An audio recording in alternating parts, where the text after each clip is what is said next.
Oi pessoal, tudo bem? Nós vamos conversar um pouquinho hoje sobre ligações químicas, né? É aquela união que ocorre entre os átomos, pode ser dentro de uma estrutura, de uma molécula, de um composto iônico. E hoje eu vou estar falando especialmente da ligação iônica, tá?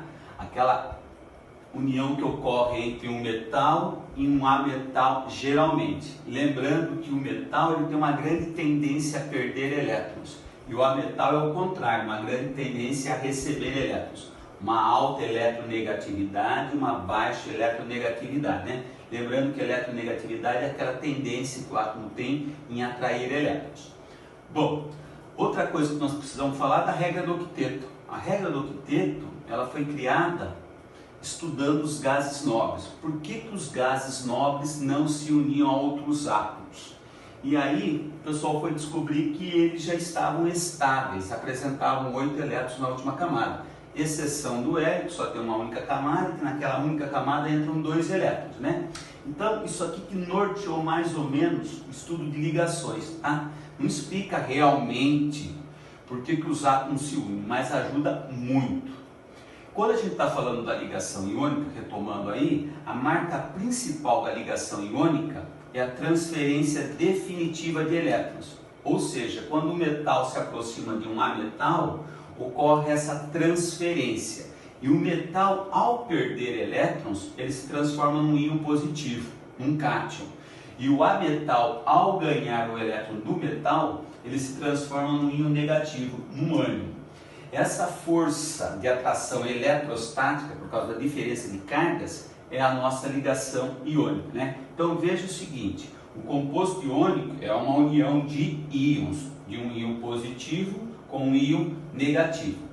Lembrando a fila de eletronegatividade, você tem nela aqui, ó, todos ametais, né? A gente brinca que é o Fonkenbridge. Fui ontem no clube, briguei, saí correndo para o hospital. Então quando a gente olha um composto iônico, geralmente nós temos um ametal grudado no metal. Então, se você estiver consultando uma tabela periódica, né, aí a gente consegue saber, ó, esse aqui é metal, não metal. Mas vamos generalizar. Vamos generalizando, os ametais fazem parte da fila de eletronegatividade. Então, todos que vocês estão vendo aqui são ametais, tirando o hidrogênio. Vamos pensar um pouquinho aqui, ó, dando um exemplo, né? O composto iônico sal de cozinha, cloreto de sódio, é formado por um metal e um ametal. O sódio está lá na família 1A, os metais alcalinos, o número atômico dele é 11. E o cloro, um ametal, né? Os halogênios, né? O número atômico dele, 17. Se você fizesse a distribuição eletrônica, você iria descobrir que o sódio só tem um elétron na última camada, na camada de valência. E o cloro, ele apresenta 7 elétrons na última camada.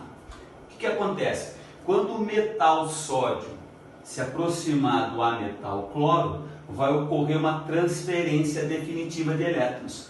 Aquele único elétron do sódio vai parar no cloro. A hora que ele perder esse elétron, ele vai se transformar num cátion. E a hora que o cloro ganhar esse elétron do sódio, ele vai se transformar num ânion. Essa força de atração entre os íons a gente denomina ligação iônica, tá? Então, vamos lembrar outra coisa.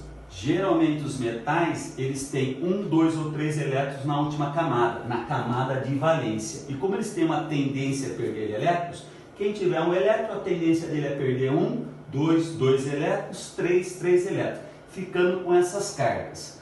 Os ametais é o contrário. Geralmente eles têm tendência em ganhar elétrons. E geralmente eles têm 5, 6 ou 7 elétrons. E eles querem ganhar elétrons até ficar com 8, que nem os gases nobres. Então quem apresentar 5 elétrons na última camada quer ganhar 3. E ganhando 3 vai ficar com a carga menos 3. Quem tiver 6 precisa ganhar 2, vai ficar com carga menos 2. E apresentando 7 elétrons precisa só ganhar 1 para ficar com 8 elétrons na última camada. Então veja o seguinte, os metais estão perdendo, os ametais estão ganhando. Uma regrinha que nos ajuda muito a acertar a fórmula do composto iônico é a regrinha da porteira. A regra da porteira, na verdade, é um X. Nós vamos estar trabalhando com as cargas dos íons, tanto positiva quanto negativa. Então, quando eu quero acertar a formulinha de um composto iônico, eu preciso saber qual é a carga do metal, qual é a carga do ametal. Então, estou dando o segundo exemplo. Estou pegando o alumínio, que ele vai se ligar ao oxigênio. O alumínio é um metal, o oxigênio é um ametal. Lembrando que ele faz parte da fila de eletronegatividade. O alumínio, pessoal, ele está na família 3A ou 13, né? E ele vai perder 3 elétrons, tá? Se a gente fizesse a distribuição eletrônica, o número atômico dele é 13, a gente ia descobrir que ele tem 3 elétrons na última camada. Então ele pretende perder esses 3 elétrons. E o oxigênio, ele está na família 16 ou calcogênios, ele tem 6 elétrons na última camada. E a tendência dele é ganhar elétrons. Se ele já tem 6, ele precisa ganhar mais 2 para ficar com 8 elétrons como um gás nobre.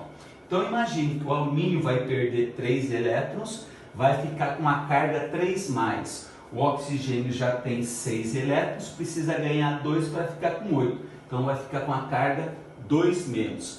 Sabendo das cargas, eu vou fazer um X, vou fazer a regra da porteira. Então essa carga do metal vai se transformar no índice aqui do oxigênio. Essa carga do oxigênio vai se transformar no índice do metalzinho, do alumínio. Então a fórmula do composto iônico da união do alumínio com oxigênio seria Al2O3.